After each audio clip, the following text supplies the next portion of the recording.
If you're a founder of a scaling startup and you're increasingly finding yourself with that uncomfortable feeling that even though people are still delivering, there's less and less positive energy in it, less meaning, and less of that something that used to make people actually want to be here, then this episode is for you. My name is Agnieszka Jurczyk. I work with founders in the growth phase, when the company is starting to need structures and processes, while at the same time, it's very easy to lose the culture that has always been the foundation of practically everything. In today's episode of Founder to Zero, we'll talk about startup culture, what it really is, what it definitely isn't, and how to scale the business without killing that unique vibe that always made people want to come to work. Let's go, shall we?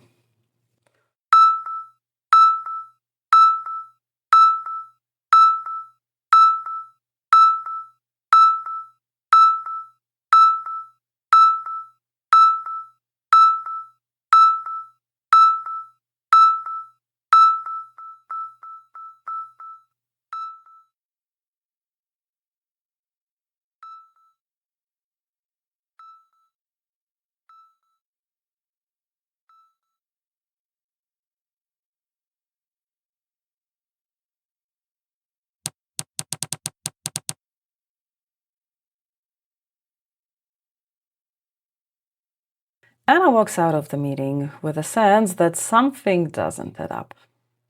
She has no idea what, but the feeling is too strong to ignore. The meeting was good, really good. No chit chat, no fluff. Every agenda item ticked off, every decision made. Everyone knows what to do. Zero drama, zero chaos, zero friction. The company is growing. The team is delivering. They're finally earning in a way that looks sustainable. Everything is heading in the right direction, so she should feel calm. And yet she doesn't. She feels something she can't even put into words, but she knows for certain that this is not a pleasant feeling. Anna sits down at her desk, opens the laptop, but she doesn't look at the screen. In her mind, she replays the meeting she just left, as if searching for the detail she may have missed, a sentence she may have misunderstood, a gesture she might have read wrong. Anything that would explain why, even though everything is fine, she feels like the whole house of cards is about to collapse. Maybe she's looking in the wrong place. Maybe it's not something she overlooked, but something that was missing, or something that has changed. Meetings used to look different. The company was smaller. Things were harder, definitely. There was never enough people, funds, or time. But those meetings had life in them. They might have been chaotic, often too long, sometimes really exhausting, but they had something today's meeting didn't have. But what was it? People used to disagree constantly. They talked over each other. They defended their ideas. They said uncomfortable things. They weren't always right, but you always knew what they actually thought. And now? Did anyone disagree today?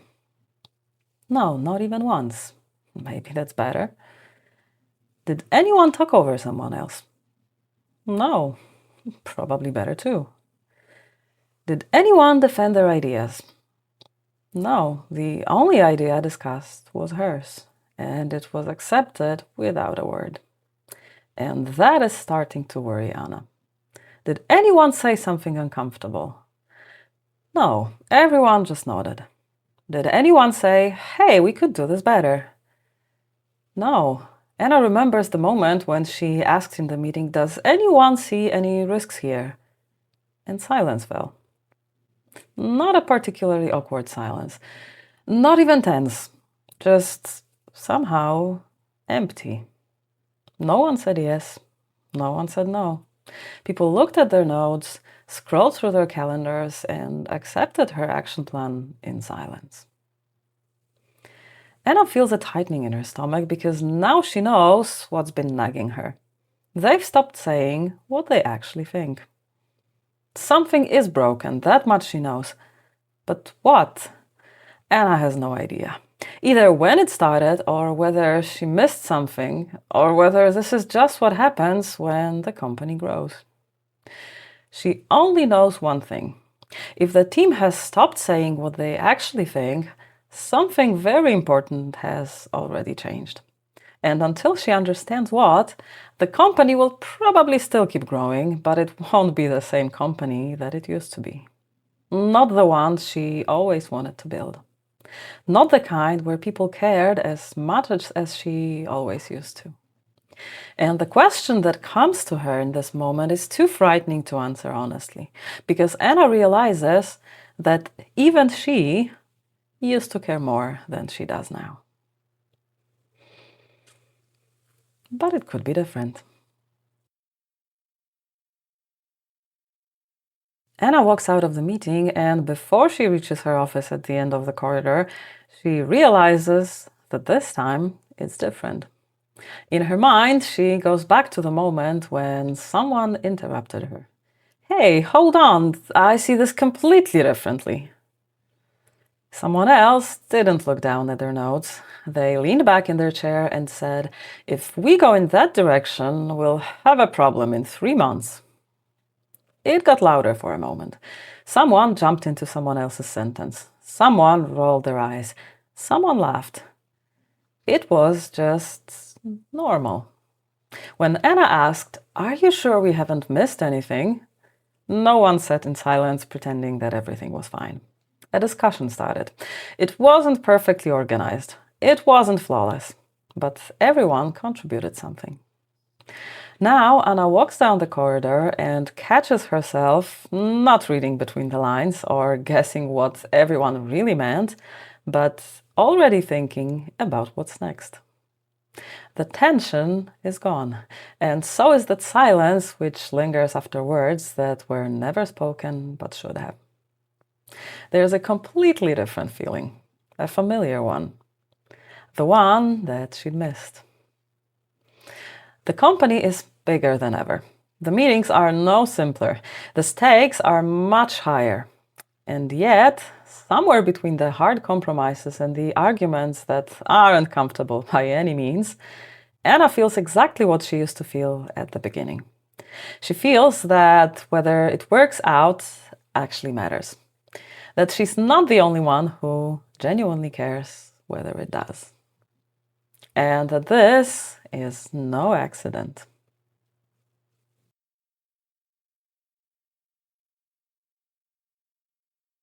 Before we go further, a quick ask. If what I'm talking about here resonates with where you are right now and you'd like to hear more, hit subscribe. A thumbs up on this video would also mean a lot. In return, I'll keep making more content about how to scale a business without losing your mind along the way. Thank you for every bit of support. There are quite a few myths around startup culture that have built up over time. So before we go further, let's dismantle the most common ones, because they're exactly what stops founders from seeing for too long what actually made their company stop feeling the way it used to. Myth 1. Culture is atmosphere. If the energy is good and everyone is friendly to each other, many founders assume the culture in their company is perfectly fine. The problem is that's not necessarily true. If the culture is healthy, then yes, it will probably feel pleasant and friendly. But this dependency doesn't work the other way. Someone once told me that being nice and being polite, even though they may look almost identical, are actually two very different things. A person is nice because they genuinely like you, because they feel good where they are. A person is polite, however, because they feel that they have to, because they see that it's the only way to gain something, or because they're afraid of what they'd lose without it. That's partly why a pleasant atmosphere doesn't equal a healthy culture. People can be polite and terrified of telling the truth at the same time. They can smile and tip-top around difficult topics, waiting for something to blow up and quietly hoping it won't happen on their watch. They can post on LinkedIn that you are the reason why they are where they are, and at the same time tell their friends privately what a narcissist you are. The fact that things are pleasant doesn't mean the culture is healthy. It may just as well mean that things are pleasant because difficult topics are being swept under the rug. Myth 2. Culture is whatever the leader defines. Nothing could be further from the truth. Culture is not a list of values on a website. It's not a deck about empathy, courage, accountability, reliability, or meritocracy. It's not enough for the founder to say everyone's voice matters here, even if the intention is entirely genuine. Because culture isn't words. Culture is actions. Culture comes from what actually happens when someone voices their opinion. Does their input change anything? Is their objection genuinely considered? Or does it end in a dry thanks for the insight and no invitation to the next meeting? Or comes back to haunt them when they come asking for a raise and don't get it because they're difficult to work with? If the system rewards nodding along and penalizes any perspective that's different from yours, no matter how subtly, then no amount of talk about openness will change the fact that people will stop telling the truth. Myth 3. Healthy culture means no conflicts. This is a very tempting assumption, especially when a company is scaling, because conflicts are exhausting. They take time. They sour the atmosphere, so the fewer the better, right? Except the absence of conflict often means the absence of conversations that should have happened before it was too late. Healthy culture isn't about people not disagreeing. It's about people being able to disagree without fear of personal consequences. It's about being able to say no and feeling safe doing it. And myth 4, a very sneaky one, that culture is something soft and independent of systems, that processes are corporate and culture is human, that you either have one or the other. The truth is that at a growing scale, it's precisely your systems that create culture, because they're what defines the way decisions are made. Who has a voice and who bears consequences? Who takes accountability and who avoids it? Because the bigger your company, the more interdependencies between the people who make it. And the more often, flexibility for some means unpredictability for others. And unpredictability means a lack of safety. A lack of safety, in turn, means less openness to taking accountability for outcomes. Because when people don't know what will happen, they naturally leave themselves a buffer for that risk. The more unpredictability internally, the smaller your buffer for absorbing the unpredictability coming from the outside. Not designing processes doesn't mean you won't have them. It means they'll just be whatever emerges as you go. And that's usually something chaotic, unpredictable, uneven. And that's what defines the culture in your company if you don't do it consciously.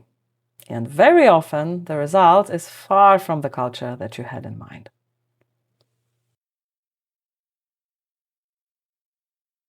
Now that we know what startup culture isn't, it's time for the most important question: what it actually is. Culture is the set of unwritten rules that tell people how things really work in your company. It's the answer to the questions that nobody asks out loud. Can I say something risky without someone thinking that I lack backbone? Can I disagree with my manager without ending up on the wrong side of things? Can I openly admit that I don't know something without hearing in the corridor that I'm out of my depth? Can I make a mistake without being ostracized for it? In other words, culture is the level of psychological safety in the team. Not whether it's pleasant, but whether people feel that they can be honest. Because people in startups very rarely stop seeing problems. They just stop talking about them when they start to feel that it's not worth it. Culture shows itself not when everything is going well, but when something starts to go wrong. When someone sees a risk and wonders whether it's worth raising. When something doesn't add up and someone has to decide, will I own this problem and try to solve it, or will I stay quiet? And when it crawls out from under the rug, stand firm that it's someone else's problem, not mine. If the culture works, problems surface early, in conversations over morning coffee, in meetings, in chat threads, before they end up in the investor report or come back as a client escalation. If the culture is not working, problems hide in corners, and then come back as conflicts between people who have always got along really great. Sudden fires with no one to put them out, unexpected resignations from key people, or that feeling that something is drifting off course and we just can't name what. That's why startup culture isn't something you have or lose. It's something you build every day through decisions, through reactions, and through the way the company handles tension. And that's exactly why during rapid growth, it's so easy to damage it without meaning to, even while doing things that are perfectly logical and professional. Because culture doesn't respond to intentions.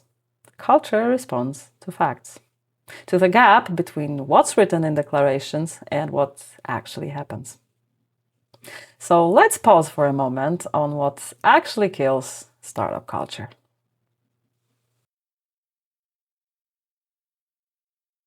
If culture starts to break down as your startup scales, it doesn't happen by itself. It's not that people suddenly changed or that the new hires just don't have the vibe that the original team had. No. Culture in a company breaks down systemically and in a fairly predictable way. Let's look at the 4 areas that in fast-growing startups most often cause culture to stop feeling like a startup. Area 1. Gaps in the management system. This is the absence of solid foundations for the sense of safety, which in turn is the precondition for honesty and openness in the team. Remember episode 4? The one where I talked about how important a properly built accountability structure is when scaling. If accountability is unclear, full of holes, or inconsistent with decision authority, or if people are given goals that conflict each other, or information chaos means everyone only sees a fragment of reality, people stop feeling safe, often without even consciously realizing it. Especially because as the company grows, the stakes of the game you're all playing get higher, and mistakes carry ever greater consequences. Meanwhile, your team feels that they have far less influence over reality than they used to have. And the fact that they stop speaking honestly about the risks they see isn't bad intent or cowardice. It's survival instinct.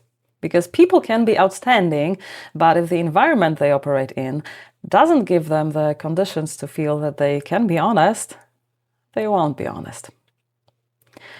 The gaps in the management system are inseparably linked to area 2, excessive pressure. And I'm not talking about exceptional situations. Those happen in every company. I'm talking about pressure that is constant, not a sporadic bug, but a permanent feature. The perpetual firefighting mode because there's no time to prevent the fires. Unrealistic goals that, with the given resources and time, are just about as likely to be achieved as winning the lottery. Chaos where you spend more time tracking down information and verifying it than actually using that information to do what needs to be done. All of this means people can't see a light at the end of the tunnel. They don't feel that this pressure will pass. They don't see a chance for things to get lighter. Remember episode 1? The one about the firefighting mode, pressure and overwhelm. In that kind of environment, people stop thinking long-term. They focus on survival, on here and now. And when a company lives in survival mode, people don't feel safe. Tension rises, empathy drops, willingness to take accountability for outcomes shrinks, and raising problems starts to feel like inviting yet another passenger onto a sleigh that's pulled by a horse which already is barely breathing. You may know Maslow's hierarchy of needs. If a person is operating in survival mode because their basic need for safety isn't being met, they simply won't think about higher order needs. Things like team atmosphere, the sense that their skills have value, let alone thinking about long-term goals and the company's growth. That's simply human nature. Higher order needs come to the fore only once the lower order needs stop screaming for attention. That's just how we're built. Not just your team, you too. And that brings us to area 3, leadership behavior. This is a difficult area because it requires a critical look at yourself, noticing your own behaviors that are causing the culture in your company to limp, and stepping past explaining them to yourself with the excuse like, oh, I'm only like this because I'm under pressure. I have no choice. Yes, these behaviors very often come from operating under pressure, but that doesn't change the fact that they're happening and that they're breaking your culture.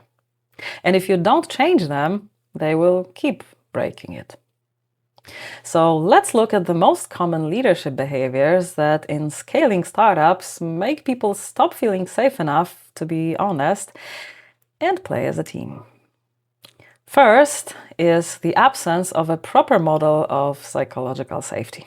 If the leader never admits their own mistakes, is afraid to say, I don't know, or looks for someone to blame instead of looking for root causes, or explains things away with circumstances instead of simply owning responsibility, the team very quickly learns one thing. In this company, honesty isn't safe, even for the leader. So I need to be even more careful about what I say.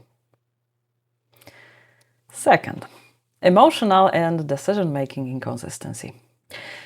You say one thing and do another. You make decisions driven by emotions, so people can't see any clear principles in them. You yourself have only a partial picture of reality, so to people who see other fragments of that reality, your decisions look at best weird. This kills the sense of stability, and without it, people stop trusting both each other and you. And third, the leader as the bottleneck. Micromanagement. You don't trust, so you don't hand over decision authority, while simultaneously expecting ownership. And people feel they're carrying the consequences of something they had no influence over. Or you resolve conflicts at the surface level because you don't have the space to resolve them structurally. Then people feel they're constantly standing before a court that doesn't have time to properly review their case before delivering a verdict. Every one of these behaviors sends a single very clear signal. Neither you are safe for the company, nor is the company safe for you. There's no room for trust here. That's exactly why prolonged pressure and the sense that it will never pass sooner or later kills trust in the team. Because the instinct, both the team's and yours, makes survival simply more important and more urgent than the team relationships and company growth. And area 4. This isn't so much something you do as something you don't do. It's the absence of early correction mechanisms for culture. You only address culture when things are really bad, when people are leaving, when conflicts escalate, when the atmosphere has become too heavy for constructive conversation to be even possible. This is essentially the same approach as the firefighting management that runs through almost every episode of this series. Reacting when something explodes instead of proactive observation and ongoing calibration of culture. I know you're not doing it because you have no time. I totally get it. I've been there too. But that's precisely how the vicious cycle closes. The less time you have for systemic solutions, the more time you spend dealing with symptoms instead of dealing with root causes. And the less time you have to turn declarations into actions. Only, as I said, culture doesn't respond to declarations. It responds to actions. Culture problems are rarely just problems of the people, and I mean both the team and you as the leader. Culture problems are feedback that the system has grown to the point where something in its existing construction has simply stopped being enough. And that's actually good news, because systems, unlike personalities, can be upgraded. Okay, so let's see how.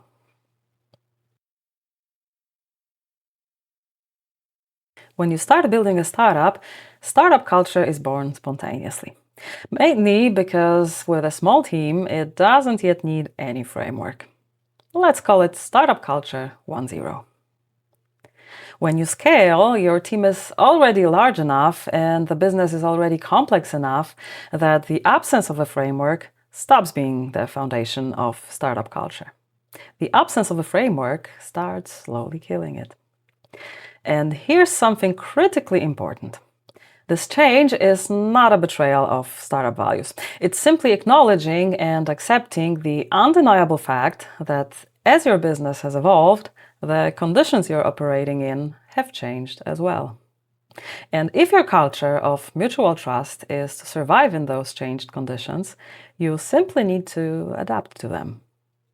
Let's call this Startup Culture 2.0. Startup Culture 2.0 is not about keeping things flexible. It's not about recreating what worked when there were 10 of you. It's not about pretending that growth doesn't change anything. It does, quite a lot.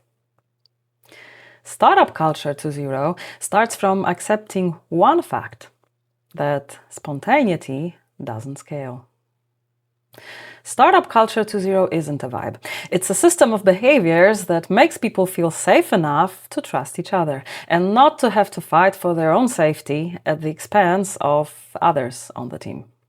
It's a culture in which people know where they have influence, where decisions are made, what's expected of them, and they know that they can tell the truth even when it's uncomfortable. Because psychological safety doesn't come from good intentions. It comes from predictability. And now you're probably thinking, what is she talking about? In a startup, especially in the growth phase, predictability is basically a fairy tale. Well, yes and no. Because I'm not talking about predictability outside the company, the circumstances you'll be operating in. I'm talking about predictability inside. Predictability of how the people who work together behave. Your behavior as a leader, the behavior of your team members.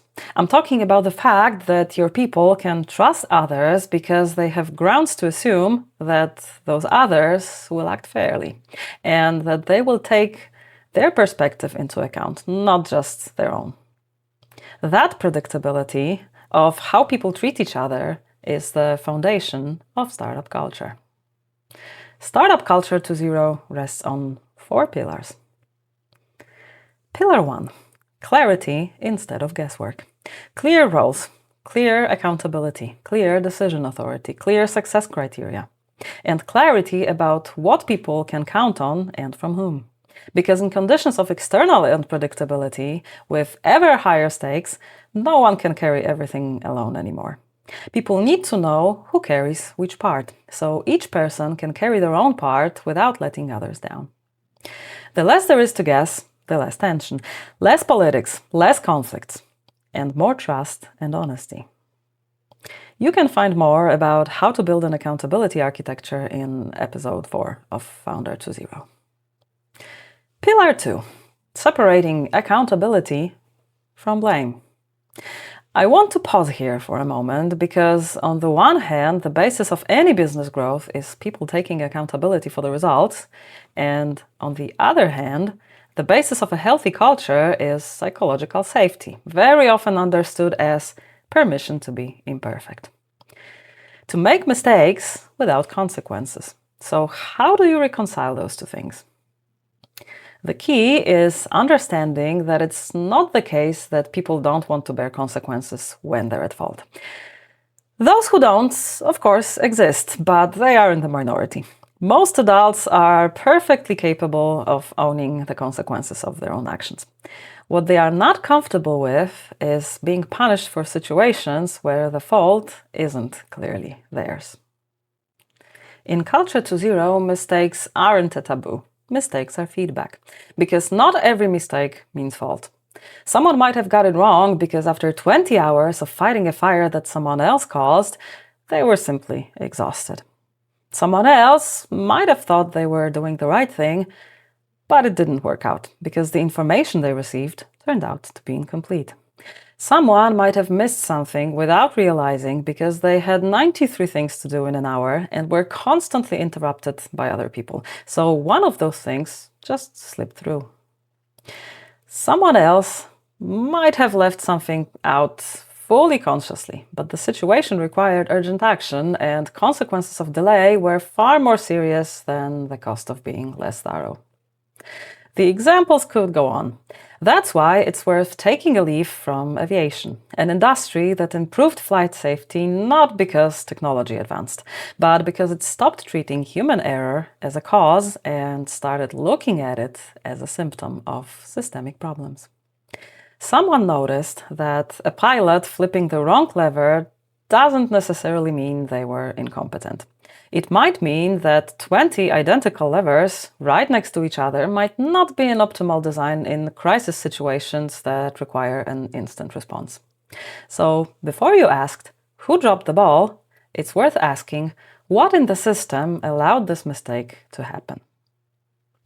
That's the moment when people stop hiding and start telling the truth. Of course, this doesn't mean people don't bear consequences of negligence. They do, but only when it's actually negligence and it's actually theirs. Pillar 3. Consistency of leadership behavior. Not perfection, consistency. Consistency between what you declare and how you actually act. The ability to own a mistake and say, I'm sorry. The courage to say, I don't know. Making decisions calmly and based on facts, not based on mood or whoever spoke up first. Teams will only ever feel as safe as their leader feels safe in being imperfect. Pillar 4. Rituals of correction, not of heroism. Culture to Zero doesn't celebrate putting out fires anymore. It celebrates the fact that fires stop breaking out. Culture to Zero is a culture of learning from mistakes. It's the ability to pause and look at the company no longer from the perspective of this is how we operate because it's how we started, but from an awareness that every MVP at some point stops being enough. It's genuine openness to feedback that allows people to say out loud, this isn't working anymore, without the risk of paying for it politically. And here's the most important thing. Startup culture to Zero doesn't mean less startup in a startup. It simply means a more mature startup. One where people still want to work, still care, still feel the meaning of what they do. Just not because everyone is fighting the whole world from the same trench, but because the system supports them in doing good work. This doesn't kill the vibe. It actually protects it. And if this hasn't quite convinced you, and you feel you're still closer to Startup Culture 1.0, the one that doesn't need frameworks or structure, then take a look at episode 2 of this series, because you might be standing at the exact decision I talk about there.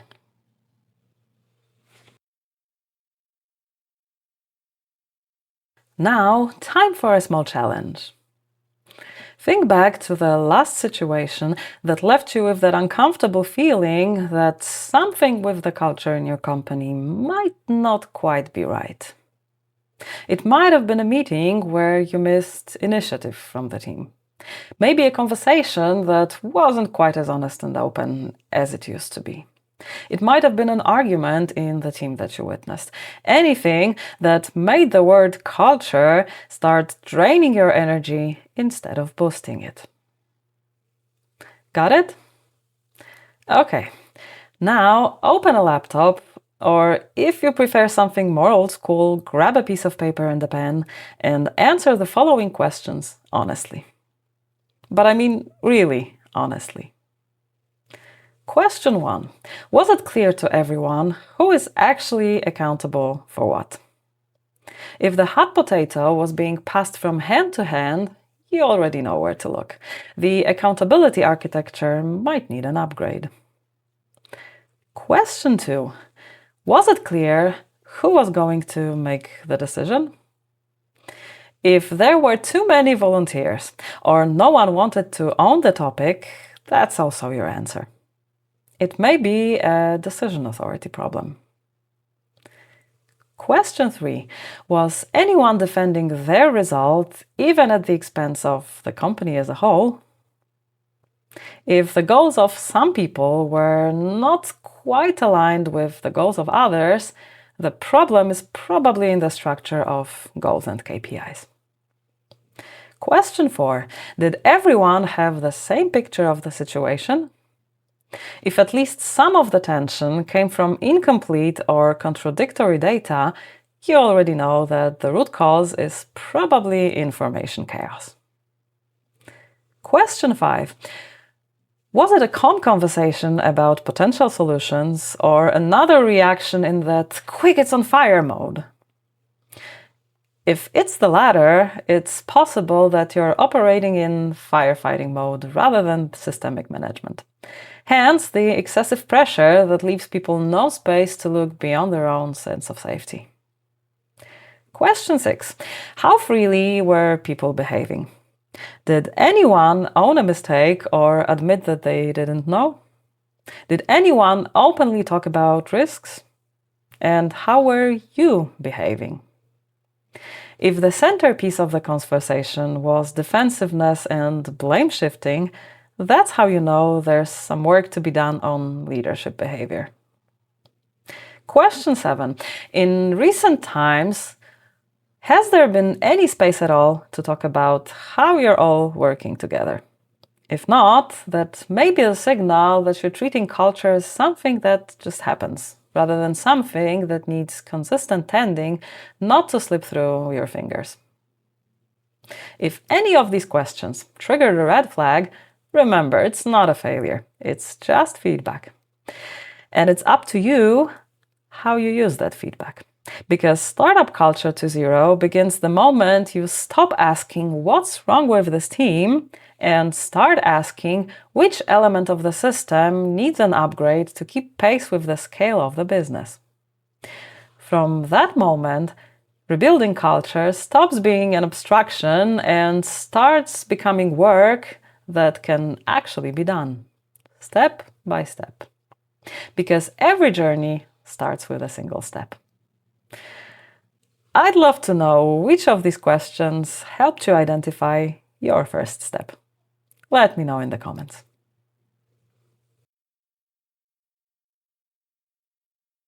In the next episode of Founder 2.0, we'll take a look at management of growing operations. I'll talk about how to build processes that genuinely help people operate effectively, without constantly searching for answers to the same questions, without chaos, but also without the kind of rigid structure that you'd find in a corporate manual. In other words, how to create frameworks that support pace and autonomy rather than stifling them at birth. If after today's episode you know where the startup culture in your team has started to crack, and you'd like to address that in a way that's calibrated to the current scale and reality of your company, working calmly, confidentially, and without textbook platitudes, you'll find the contact link below this video. And if this episode was useful, leave a comment, like, share, subscribe. It genuinely helps me make more content like this. That's it for today. As always, take care of yourself and see you in the next episode.